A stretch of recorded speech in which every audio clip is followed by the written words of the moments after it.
एक नया क्वेश्चन देखेंगे सिमेट्रिक रेजिस्टेंस प्रॉब्लम के ऊपर। अब ये जैसे कि हम फिगर देख रहे हैं, इस फिगर में कॉम्बिनेशन ऑफ रजिस्टर्स जो हैं ये सिमेट्रिकल हैं, दोनों तरफ सेम सिमेट्री बैटरी है, इधर भी 2 ओम का इधर भी 2 ओम का है, तो ये सिमेट्री बैटरी है टोटल। तो अब हम देखते हैं कि इसे कैसे सोल्व कर सकते हैं। तो हमने जैसे प्रीवियस वीडियो में किया था कि इस कॉम्बिनेशन ऑफ रजिस्टर्स को हम यहाँ से हाफ कर देंगे। हाफ करने का मतलब है कि हम यहाँ पर एक कॉपर का वायर है उससे यहाँ पे से ज्वाइन कर देंगे। अब जो कॉपर का वायर होगा उसका रेजिस्टेंस तो 0 होगा इसके कंपैरिजन में, तो हमने इसे हाफ कर दिया। तो हाफ करने के बाद ये कुछ ऐसा लगेगा, ये हमने हाफ कराया इसे। तो अब ये जो है कॉपर का वायर है, तो इसका जो रेजिस्टेंस है वो नेगलेक्ट कर दिया जाएगा। तो हम क्या कर देंगे, इन दोनों रजिस्टर्स को ज्वाइन कर देंगे। तो ज्वाइन करने के बाद ये ऐसा लगेगा। अब हम जानते हैं क्या चीज़ है, ये है व्हीटस्टोन ब्रिज। तो व्हीटस्टोन ब्रिज में एक कंडीशन होती है that P/Q equal to R/S। Now P equal to 2/1 equal to 4/2। तो ये कंडीशन सेटिस्फाई हो रही है।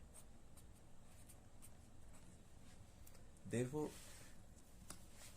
इसका मतलब ये है कि ये जो 1 ओम का ब्रांच है ना, 1 ओम वाली जो ब्रांच है, इसमें कोई भी करंट फ्लो नहीं हो रहा है। सारा करंट I1 है, I1 से इन दोनों में ट्रांसफर हो रहा है और उसके बाद यहाँ पर जा रहा है, इसमें कोई करंट फ्लो नहीं हो रहा है। तो हमारे जो ऑप्शन थे the current through PQ is 0, तो ये ट्रू हो गया है। तो ये बात ट्रू हो गई है कि जो PQ है उसमें से जो करंट फ्लो होगा वो क्या होगा, 0 होगा, जो कि हमने यहाँ पर देख लिया है। तो पहला ऑप्शन तो करेक्ट है। अब हम देखते हैं आगे। तो P/Q इक्वल टू R/S हो गया, तो ये तो प्रूफ हो गया। अब हम क्या करेंगे कि इसका रेजिस्टेंस निकालेंगे। जो PQ ब्रांच थी उसका कुछ सिग्निफिकेंस था नहीं, तो मैंने वो सिग्निफिकेंस वो ब्रांच मैंने हटा दी है। अब हमें देखने में लग रहा है कि ये 2 ओम 1 ओम तो सीरीज में है और ये नीचे 4 ओम 2 ओम सीरीज में है, पर ये आपस में एक दूसरे में क्या है, पैरेलल में। तो अब हम इसे सोल्व करते हैं। तो 2 ओम प्लस 1 ओम कितना हो गया। तो इस फिगर को मैं कुछ ऐसे बना सकता हूँ।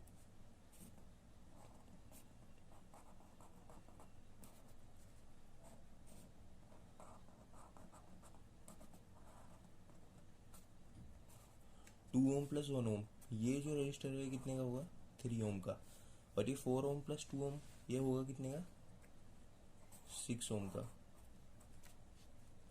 ये 6 ओम का हो गया। अब ये दोनों पैरेलल में है, तो हम इसे पैरेलल में सोल्व करेंगे।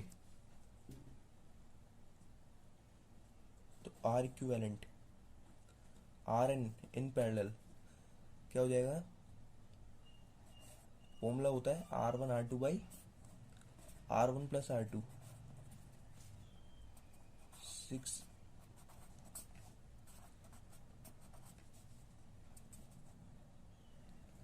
तो ये कितना हो गया, 2 ओम। अब मैं एक ट्रिक बताना चाहता हूँ। जैसे ये 3 ओम 6 ओम का है, तो अगर आपको R पैरेलल में टोटल निकालना है तो आप क्या करोगे, जो बड़ा वाला रजिस्टर है उसे तो ऊपर लिख लो, और इन दोनों रजिस्टर्स के बीच में जो भी डिफरेंस है, डिवीजन का जो भी डिफरेंस है, जैसे 6 और 3 है, ये दोनों 2 टाइम का डिफरेंस है इन दोनों के बीच में। तो जो भी डिफरेंस होता है जितने भी टाइम्स का, उसे नीचे लिख लिया जाए +1। तो ये भी 2 ओम ही आएगा। ऐसे भी आप निकाल सकते हो अगर आपको जल्दी निकालना है। तो R पैरेलल में RN या फिर R पैरेलल में जो रेजिस्टेंस है वो कितना आ गया, 2 ओम आ गया। अब हमें पता है कि हमने इसे डिवाइड किया था, जो ये वाला पोर्शन है इसे हमने सबसे पहले डिवाइड किया था। तो सिर्फ एक ही कंपोनेंट का जो रेजिस्टेंस है वो 2 ओम आया है। हमें निकालना है टोटल। तो टोटल के लिए हम क्या कर देंगे, एज यूजुअल टोटल के लिए हम मल्टीप्लाई कर देंगे 2 से। तो कितना हो जाएगा, 4 ओम।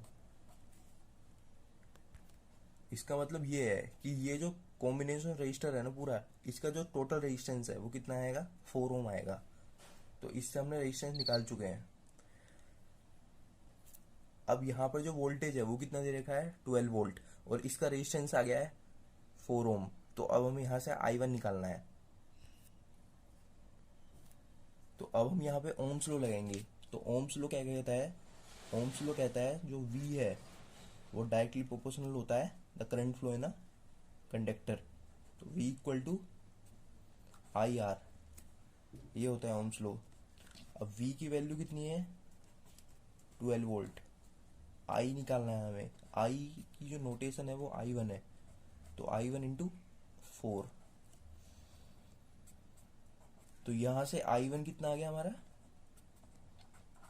12/4 इक्वल टू 3 एम्पियर। तो I1 आ चुका है हमारा 3 एम्पियर। अब हम नेक्स्ट देखते हैं। अब ये पैरेलल ब्रांच है, यहाँ से I1 करंट फ्लो कर रहा है। तो I1 करंट इन दोनों में कुछ प्रोपोर्शनलिटी में फ्लो करेगा। जिसमें रेजिस्टेंस ज़्यादा होता है उसमें करंट कम फ्लो होता है, ये सिंपल प्रॉपर्टी है। जैसे यहाँ पे 4+2 6 ओम है, तो ये 6 ओम है और ये 3 ओम है, तो इसमें करंट कम फ्लो होगा, इसमें करंट ज़्यादा फ्लो होगा। तो उसका डायरेक्ट फॉर्मूला होता है। तो यहाँ पर देखते हैं हम कि इसका क्या फॉर्मूला होता है। तो फॉर्मूला ये होता है कि अगर मेरे को इसमें करंट फ्लो निकालना है, जो कि इसमें I2 नोटेशन पहले से ही गिवन है, तो हम कैसे निकालेंगे।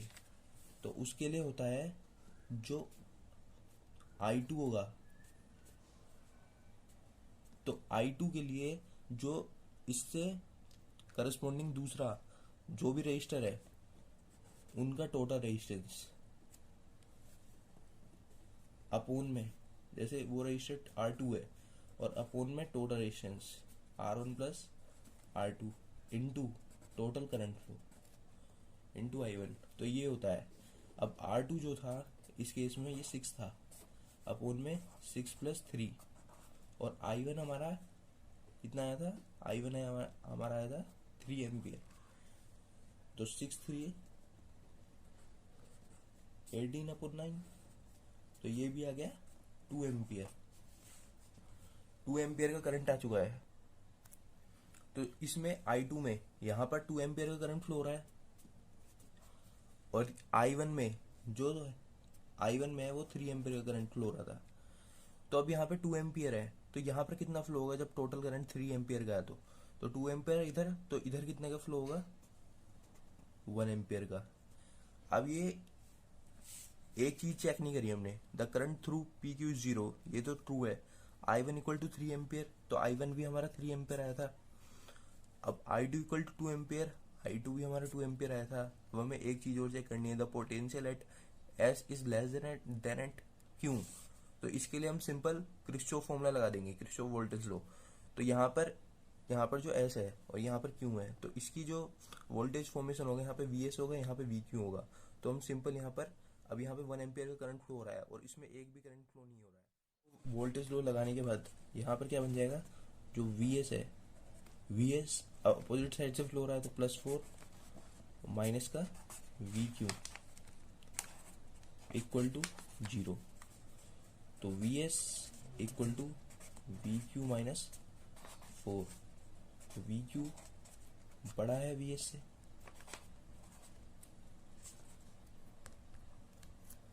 तो ये कह रहा है the potential at S is less than at Q। तो अब हमारा ये आ चुका है कि VQ है बड़ा है VS से, तो ये बात भी सही होगी। तो ये चारों बात सही हो गई। ये more than one type questions जो होते हैं ये एडवांस लेवल पे आते हैं, जैसे जेई एडवांस लेवल पे आएगा, जेई मेंस लेवल पे क्वेश्चन नहीं आएगा।